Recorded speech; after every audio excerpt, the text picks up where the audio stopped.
तो चलिए दोस्तों शुरू करते हैं। आज हम जानेंगे ईरान का जिस तरीके से अटैक हो रहा है पूरे मिडल ईस्टर्न देशों पर, और अभी यूरोपियन में भी आ रहा है और अभी इंडियन ओशन तक को पहुंच गया है। जो वॉर एस्केलेट हो रहा है उसके बारे में हम जान लेंगे। तो चलिए शुरू करते हैं। तो फिर all red lines have been cross gulf strait way response to Iranian strike. तो अभी इसका क्या है ना, तो पहले आर्टिकल में जो की पॉइंट्स है वो जान लेते हैं। Gulf state says all red lines have been cross after Iranian missile and drone strike in the region. The statement was made by official including representative from Qatar warning that the situation has escalated beyond the previous limit. Iran reportedly launched strike in a response to US-Israel military actions. Some missiles have and debris reportedly caused damage near major infrastructure areas, including ports and energy facilities. Gulf countries are now considering their response options, emphasizing that they did not seek escalation but cannot ignore attacks on their territory. The situation has significantly increased tension across the Middle East. देखो, थोड़े दिनों पहले ही जो Iran ने है ना, तो Saudi अरब मतलब पूरे मिडिल ईस्टर्न कंट्रीज़ में अटैक तो कर ही रहा है और उनका नुकसान भी हो रहा है। और जिस तरीके से सऊदी अरेबिया की सबसे बड़ी दुनिया की ऑयल रिफाइनरी पे अटैक किया है, तो वो बहुत मतलब एक टेंशन वाली बात आ गई है।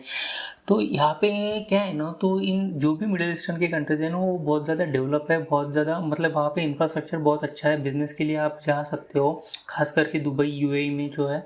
तो उस वजह से है ना, तो उनका बहुत ज़्यादा जो इकोनॉमी है ना, वो डिपेंड करती है ऑयल के अलावा टूरिज़्म पर। अगर खासकर हम यूएई की बात करें तो यूएई में उसकी जो इकोनॉमी है वो ऑयल से ज़्यादा टूरिज़्म पर बात डिपेंड करती है। और बहुत जगह ऐसा भी होता है कि मतलब अगर सऊदी अरेबिया हो गया या ओमान हो गया, तो उनका ऑयल और उसके बाद टूरिज़्म, क्योंकि बहुत सारे लोग टूरिस्ट वहाँ पे जाते हैं।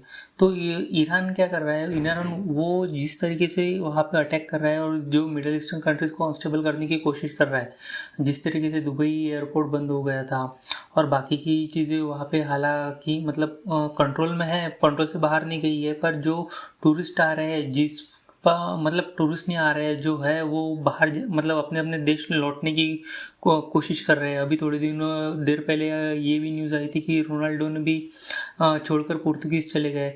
तो इस वजह से है ना, तो उनकी जो इमेज भी ख़राब हो रही है और इसका थोड़े दिनों बाद उनकी इकोनॉमी पर भी क्या कहते हैं वो इफ़ेक्ट गिर सकता है।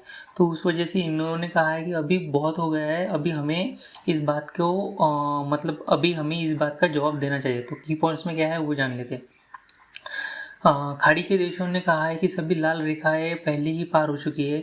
यह बयान विशेष रूप से कतर के विदेश मंत्रालय के प्रवक्ता ने दिया है, जो अपने क्षेत्रों पर ईरानी मिसाइलों और ड्रोन हमलों को मान रहे हैं। ईरान ने यूएस इजराइल के हवाई हमलों के जवाब में सैकड़ों मिसाइलें और ड्रोन को अपने अरब पड़ोसियों की ओर छोड़े हैं, जिनका लक्ष्य केवल अमेरिकी सैन्य ठिकाने नहीं रहा, बल्कि नागरिक और ऊर्जा अवसंरचना भी रहा। यह हमले दुबई में के जेबल अली पोर्ट में भी आग और नुकसान का कारण बने, जब इंटरसेप्ट की गई मिसाइल का मलबा वहाँ गिरा। और खाड़ी देशों ने कहा है कि वो इस वॉर को नहीं चाहते, लेकिन अब वे मजबूर है कि अपनी सुरक्षा विकल्पों पर विचार कर रहे हैं। उन्होंने स्पष्ट किया है कि हमले का कोई जवाब नहीं देना असंभव नहीं है।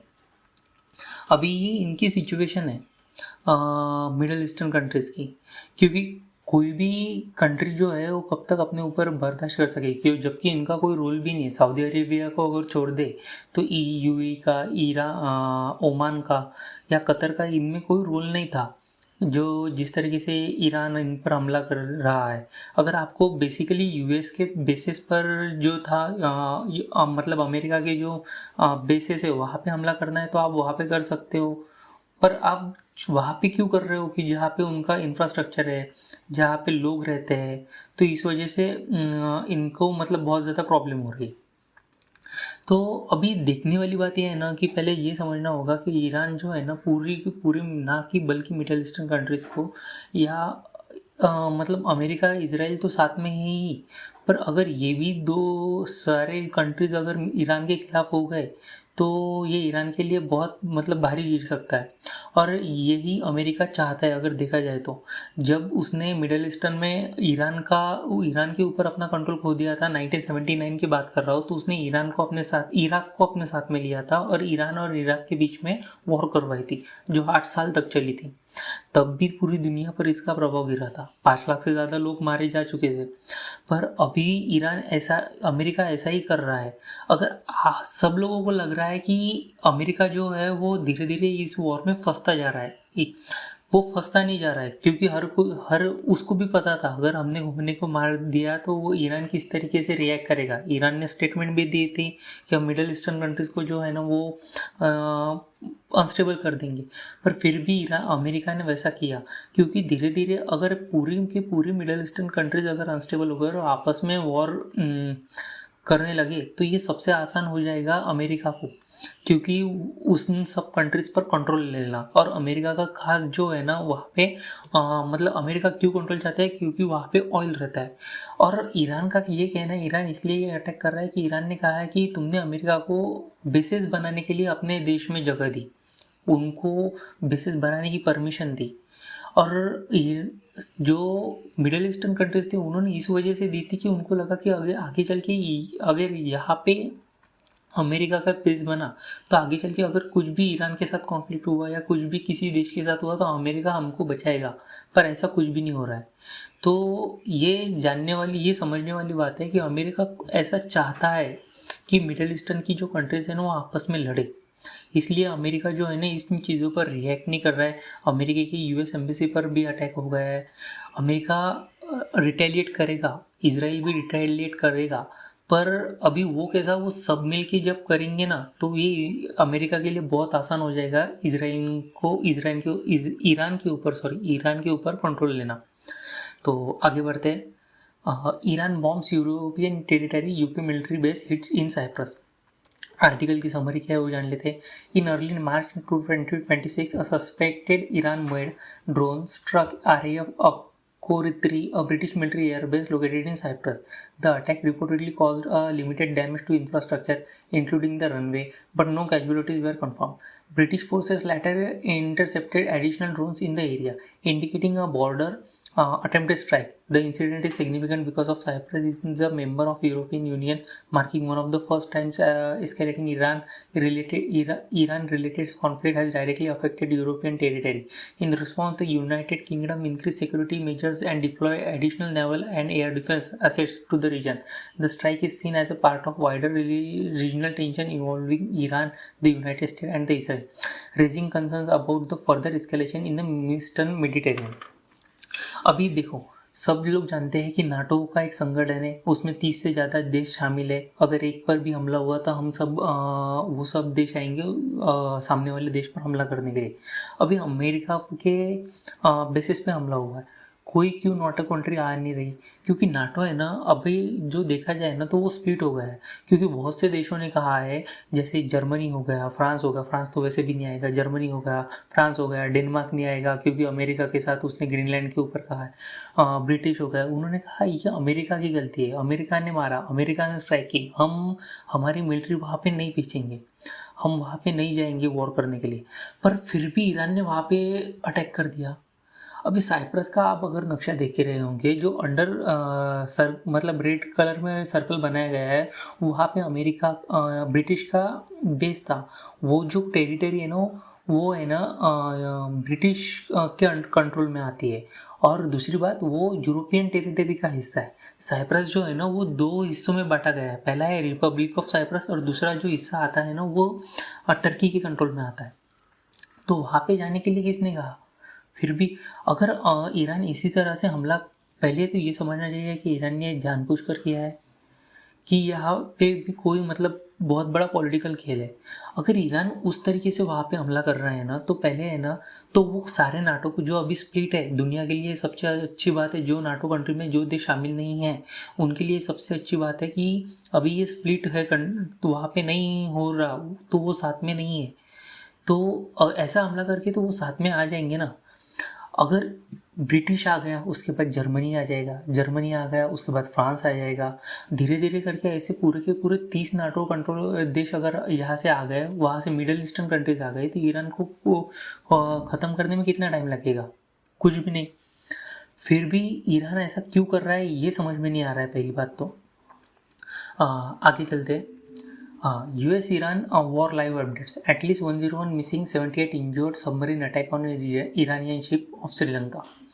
तो देखो आर्टिकल की क्या समरी है, पहले वो जान लेते हैं। At least 101 people are missing and 78 are injured after with what Sri Lankan defense and navy sources described as a submarine attack on an Iranian naval vessel of the coast of Sri Lanka on 4 March 2026, according to Reuters reporting.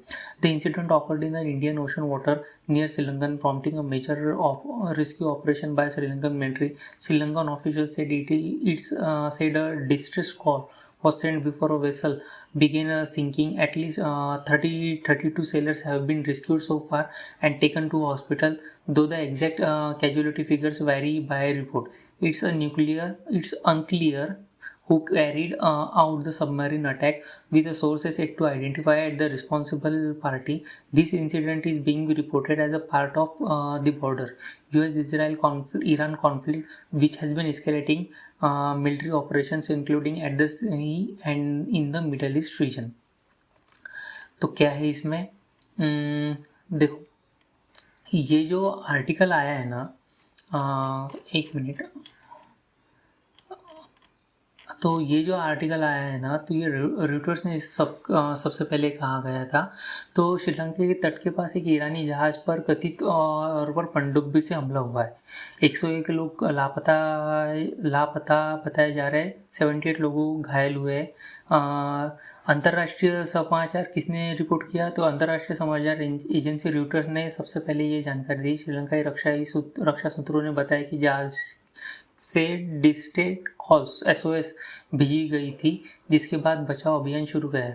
किस देश ने ये का जहाज़ था? Report के अनुसार जहाज़ ईरान का था। श्रीलंका की नौसेना ने राहत और बचाव अभियान चलाया। किसने हमला किया? अभी तक यह स्पष्ट नहीं है कि हमला किस देश ने किया या समूह ने किया। यह घटना व्यापक US-इजराइल वॉर ईरान तनाव के संदर्भ में दी जा रही है। देखो अटैक हुआ, शिप पर अटैक हुआ, किसने किया ये पता नहीं है, पर अभी ये एस्केलेट होते होते देखो पहले मिडल ईस्टर्न में था, साइप्रस के बाद यूरोपियन यूनियन टेरिटरी वहाँ पे आ गई, यूरोपियन टेरिटरी आ गई, अभी इंडियन ओशन आ गया है। धीरे धीरे करके ये जो वॉर है ना, ये पूरी की पूरी दुनिया भर में फैली जा रही है और इसका जो मतलब प्रभाव होने वाला है ना, तो वो बहुत ज़्यादा बढ़ने वाला है, मतलब बहुत ज़्यादा इफेक्ट होगी। इस चीज़ में अमेरिका को जो है ना, वो स्ट्रॉन्ग एक्शन लेना पड़ेगा।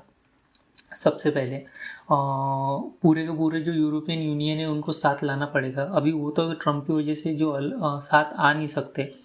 जिस तरीके से ट्रम्प ने उनको कंट्रोल करना चाहा, जिस तरीके से ट्रम्प ने उनको पर अपने हिसाब से ऑर्डर तोके या उनको एम्बेरेंस फील किया, पर ईरान इसी तरह से यूरोपियन टेरिटरी पर या मिडल ईस्टर्न कंट्रीज़ पर इसी तरीके से अगर हमला करता रहा ना, तो वो साथ में आने के लिए मजबूर हो जाएंगे और अकेला या इजराइल और अमेरिका इन लोगों पर कंट्रोल नहीं कर सकता, ईरान को हरा नहीं सकता।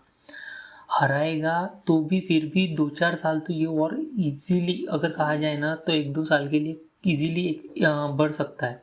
और इतना टाइम ना अमेरिका के पास है, अमेरिका के पास इतना टाइम नहीं है। उनकी अभी इकोनॉमिक हालत भी अगर देखी जाए ना, तो इतनी अच्छी नहीं है। तो बस आज के लिए इतना ही। वीडियो पसंद आए तो like share and subscribe my channel. Thank you so much.